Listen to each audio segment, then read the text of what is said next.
Silks చేనేత వస్త్రాల అద్భుత ప్రపంచం కుక్కట్పల్లిలో మార్చ్ 28న గ్రాండ్ ఓపెనింగ్. ఇంటికి నా కోసం వచ్చావు, నిన్ను నేను గౌరవించుకోవాలి కదా. అది మా నాన్న కూర్చుని ఉయ్యాల వల్ల. ఆహా, రేపు ఆయన చచ్చిపోతే ఎవరు కూర్చుంటారు? ఆయన బూడిద పోసి పెడతారా? సులోచన లేడు, ఎందుకు అలా అరుస్తారు?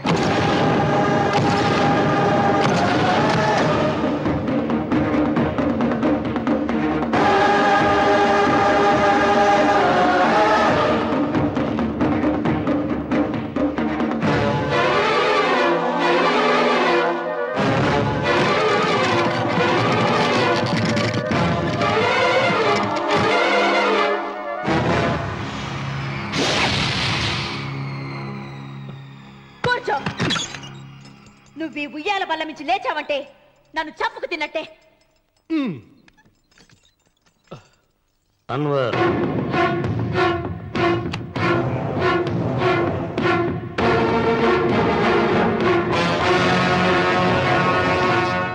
నువ్వు కూర్చో మావయ్య. సులోచన, బుద్ధి లేకుండా ప్రవర్తించకు. వేప చెట్టుకు పాలు పోసి పెంచినా అది చేదుగానే ఉంటుంది, కానీ తీయగా మారదని ఆయన ఎన్నిసార్లు చెప్పినా ఆయన మాట వినకుండా నీ అడుగులకు మడుగులెత్తాను. ఆయన ఎవరనుకుంటున్నావు? ఈ ఇంటికి పెద్ద. దేనిలో పెద్దండి? హత్యలు చేయడంలోనా? పక్కవాడ పొలాలు ఆక్రమించుకోవడంలోనా? వీధిలోకి వెళ్లి పసిబిడ్డని అడిగినా చెప్తాడు ఆయన ఎంతటి నీచుడో హంతకుడోనని.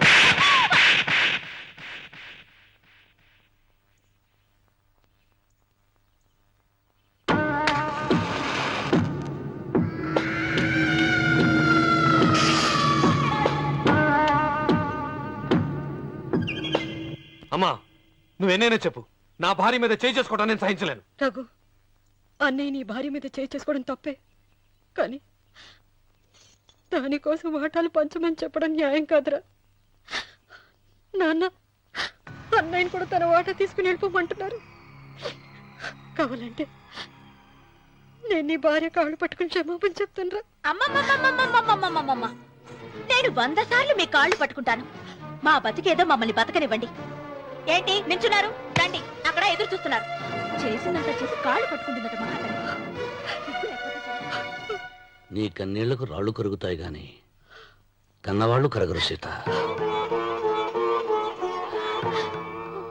సీత, వాళ్ళు చిన్నపిల్లలుగా ఉండేటప్పుడు ఎంత సంతోషంగా ఉండేవాళ్ళం. వాళ్ళు పెరుగుతుంటే ఆ సంతోషం తరిగిపోతూ ఉంటుంది.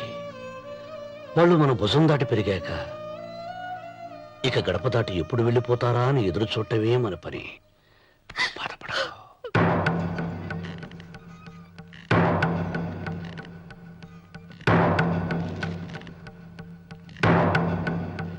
ఇదేంటి లారి గారు, ఆస్తి మాత్రమే 3 వాటాలుగా రాశారేంటి? అమ్మ నగలో నాకు వాటా ఉందిగా. ఆ నగల గురించి కూడా దీంట్లో రాయండి.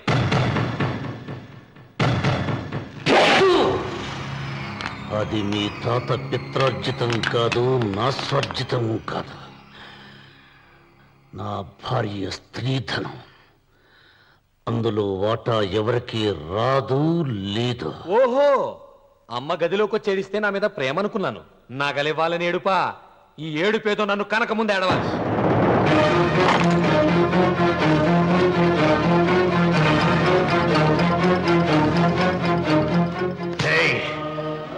నీ అమ్మను ఎంత మాట అన్నావురా?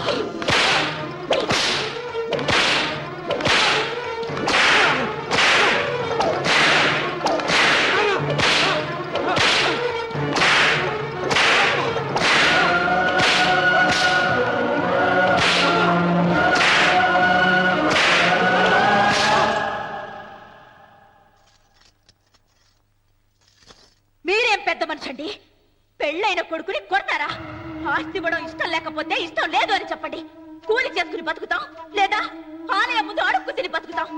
ఇప్పుడు ఆయన మీ కొడుకు కాదు, నా మొగుడు. నా మొగుడిని కొట్టే హక్కు మీకు లేదు.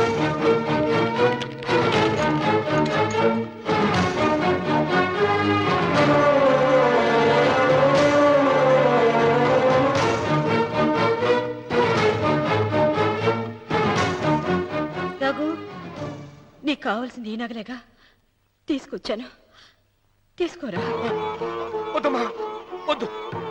కాదన్నయ్య. వద్దమ్మా, నా మాట విను. ఒక తల్లి కడుపును పుట్టకపోయినా నన్ను అన్నయ్య అని పిలిచావు. నా ఇల్లు నీకు పుట్టిల్లమ్మా. ఆడపడుచు బతికుండగా పుట్టిన నగలు పంచడం శుభం కాదమ్మా, శుభం కాదు. రే రఘు, ఆ నగలి బదులుగా నా పొలం, నా ఇంట్లో బంగారం అంతా నీకు ఇచ్చేస్తాను, తీసుకెళ్ళిపోరా.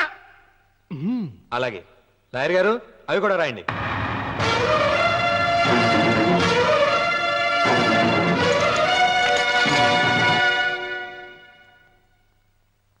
నాన్న, నాకు ఆస్తక్కర్లేదు, నేను మీతోనే ఉంటాను. మరదల్ని కొట్టే సంస్కారం ఉన్న కొడుకుని ఇంట్లో ఉంచుకునే సంస్కారం నాకు లేదు. వెళ్ళిపో.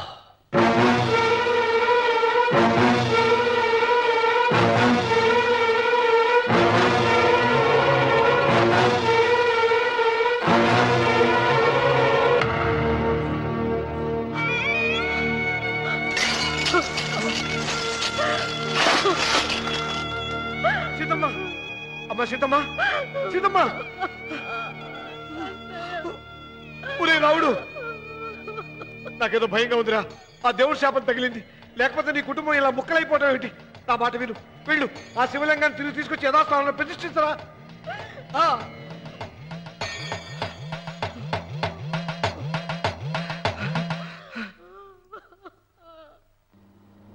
ఇదేమిట్రా రావుడు, శివలింగాన్ని తీసుకొస్తానని బయలుదేరి ఆలయం దగ్గర తీసుకొచ్చావేంటి?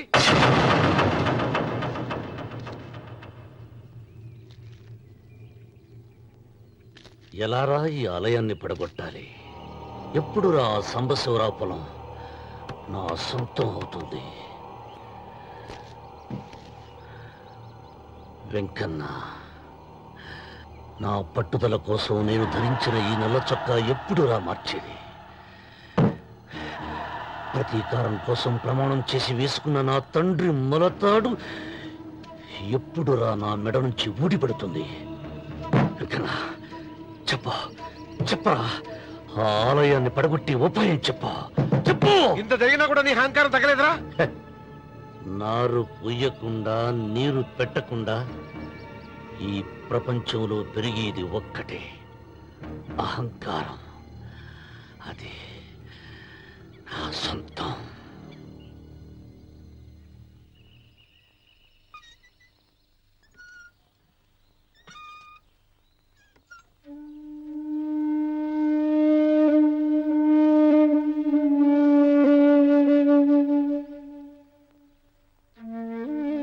పిల్లలు వెళ్ళిపోయారు, కోడళ్ళు వెళ్ళిపోయారు. వచ్చే రాఖీ పండుగ నాటికి ఇది కట్టడానికి నేను కూడా ఉండకుండా వెళ్ళిపోతానేమో. చచ్చా, అవే మాటలమ్మా. నువ్వు నిండు 100 ఏళ్ళు బతకాలమ్మా. 15 రోజులు కూడా పిల్లలు లేకుండా బతకలేకపోతున్నదని 100 ఏళ్ళు ఎలా బ్రతకగలనన్నయ్య?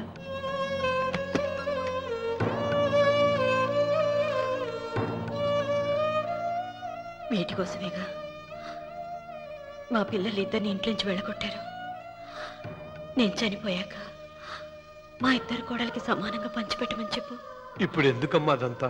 అసలే నీ ఆరోగ్యం బాగలేదు. నన్నెప్పుడు నిండు ముత్తైదుగా చూడాలనేది ఆయన కోరిక. పోయే ముందు ఒక్కసారి నిండుగా అలంకరించుకోవాలని ఉందన్నయ్య.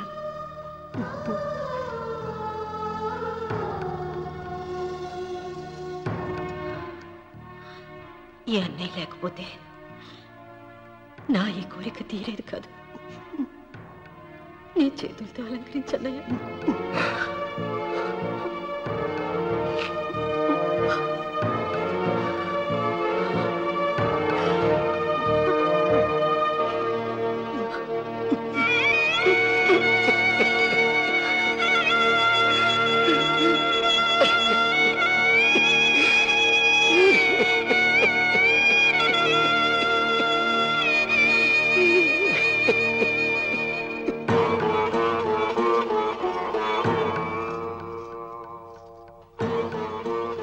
ఏమిటి సీత? వడ్డానం పట్టట్లేదా? సరిగ్గా పెట్టండి. పేరంటానికా? భర్త ముందు అలంకరించుకుని కూర్చోవడం కంటే ఆడదానికి వేరే పేరంటే ఉంటుంది చెప్పండి. ఏమండి, మీరు ఉత్తమ జాతి స్త్రీ రెండో కోరిక కోరదు అన్నారు. అందుకే మిమ్మల్ని అడగలేకపోయాను. కానీ చనిపోయే ముందు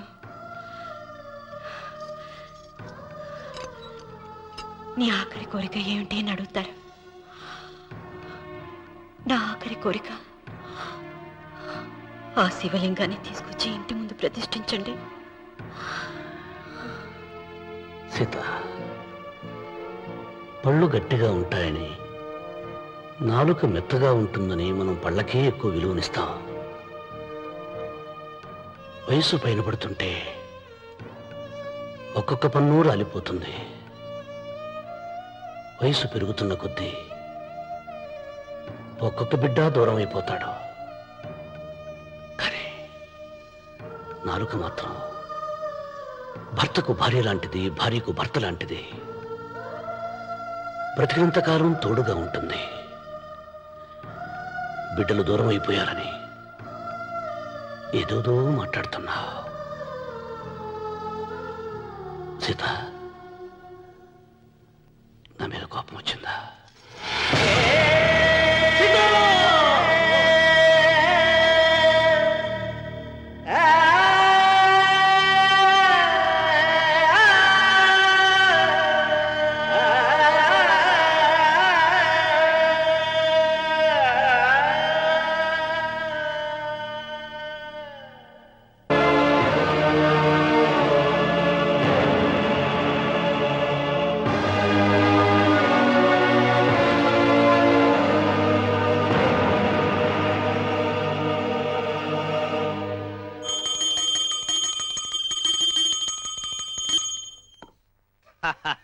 అక్కడ రామన్న చౌదరి చచ్చిన పేళానికి దీపం వెలిగించాడు, ఇక్కడ ఈయన అమ్మూరికి ఆరతి వెలిగించాడు.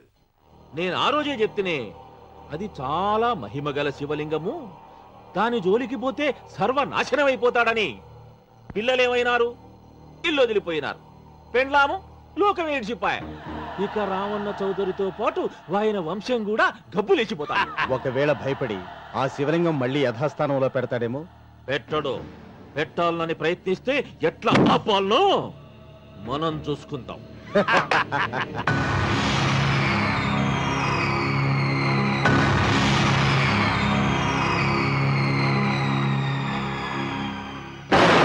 ఆలయాన్ని పడగొట్టించి ఆలయమే లేదు కాబట్టి ఇక పొలం ఎందుకని ప్రశ్నించి అప్పుడు నా స్వాధీనం చేసుకున్నాను. అమ్మవారి ఆలయాన్ని నువ్వు తాకదు.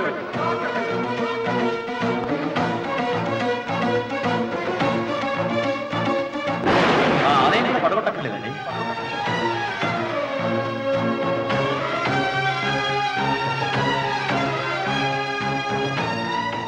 నీ వంశం నిర్వంశమైపోతుంది.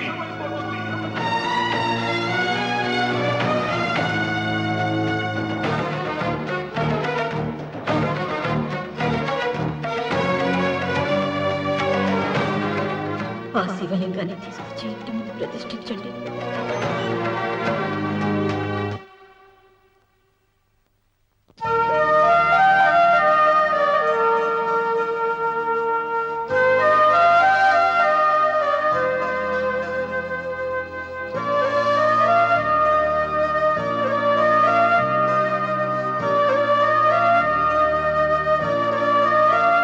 రావుడు, ఆ నెల తర్వాత నీకు శుభార్త. నీకు మనవడు పుట్టాడురా.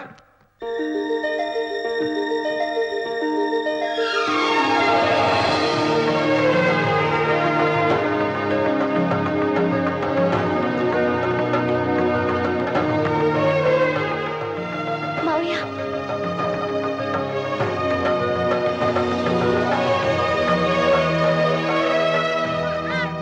నా వంశం నిర్వంశమైపోతుందని జటాధారి శపించిన ఎదిరించి నా ఇంట పుట్టిన మొదటి వంశాంకురం.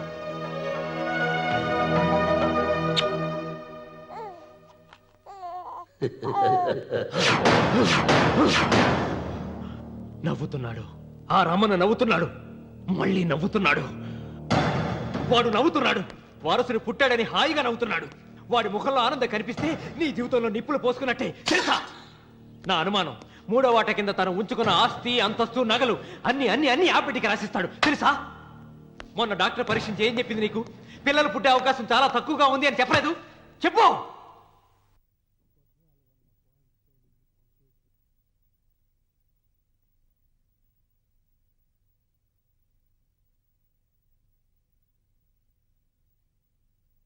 తను ఉంచుకున్న ఆస్తి అంతస్తు నగలు అన్ని అన్ని అన్ని ఆ బిడ్డకి రాసిస్తాడు తెలుసా?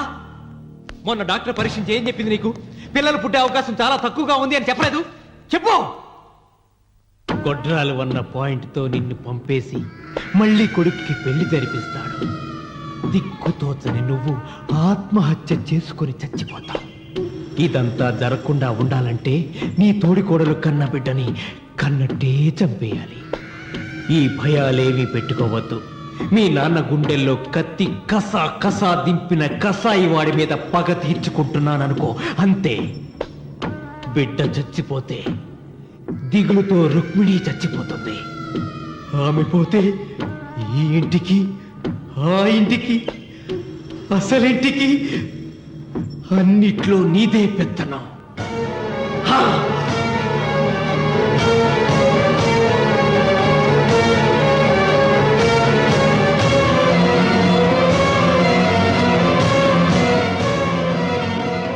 నాకు చిన్న సాయం చేయాలి, చేస్తావా? ఏంటమ్మా? బిడ్డకి పాలల్లో విషం కలపాలి. అయ్యో, నేను అర్థాన్ని కాదమ్మా.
బిడ్డకి చివరిగా ఏం పట్టించారు? పాలు తాగించా. పాలలో విషయం కలిసింది.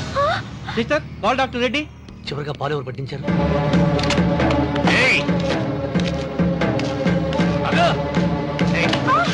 పాలలో ఏం కలిపావు? నాకేం తెలియదు బాబు. నిజం చెప్పు. చెప్పదు బాబు. మీ మరదలే డబ్బిచ్చి బాబుకు పాలలో విషం కలపమని చెప్పింది.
ఒరే రామన్న, దేవుడి మీద కోపాన్ని నీ కుటుంబం మీద చూపిస్తున్నావు. కింద జన్మలో చేసిన పాపం వల్ల నీ తండ్రి అలా అయిపోయాడు, కానీ ఈ జన్మలో చేసిన పుణ్యానికి కాదురా.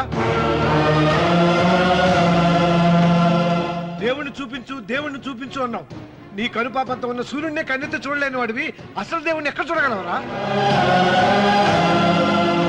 రామన్న, శాపాన్ని ఎదిరించి పుట్టాడని గర్వపడిన నీ మనవడు ఇప్పుడు చావు బతుకుల్లో ఉన్నాడు రా. గాయపడిన నీ రెండో కొడుకు ఇక్కడ చచ్చిపోతే నీ పెద్ద కొడుకుని ఉరి తీస్తారా? కొడుకుల్ని, కోడల్ని, మనవణ్ణి, భార్యని అందరినీ పోగొట్టుకుని నువ్వు ఒక్కడమే బతికి సాధించేదేమిట్రా? శివలింగాన్ని ప్రతిష్ఠించమను అన్నయ్య అని నన్ను బతిమాలి నిన్ను ప్రాధేయపడి తన ఆఖరి కోరిక తీరకుండానే చచ్చిపోయింది నా చెల్లెలు.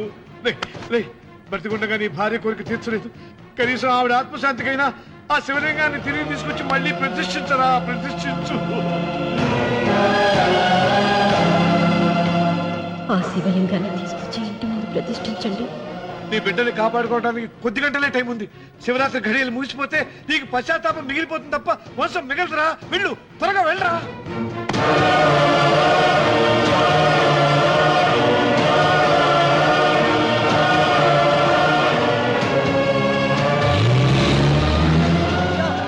అయ్యా, అయ్యా గారు,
రామన్న, నీ వల్ల ₹1 కోటి ఆస్తి నష్టపోయాను.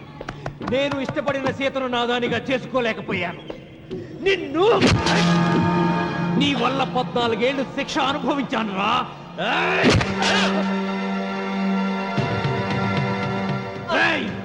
ఒంటరితనం నాకు అంటగట్టిన నిన్ను నీ కుటుంబంతో కలిసి ఉండనివ్వనురా.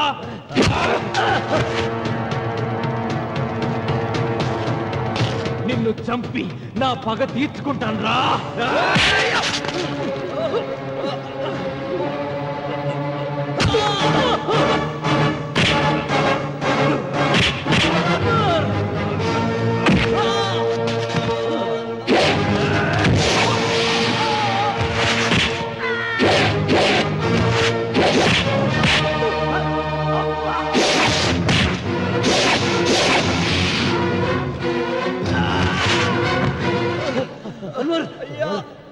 అయ్యా, శివలింగం.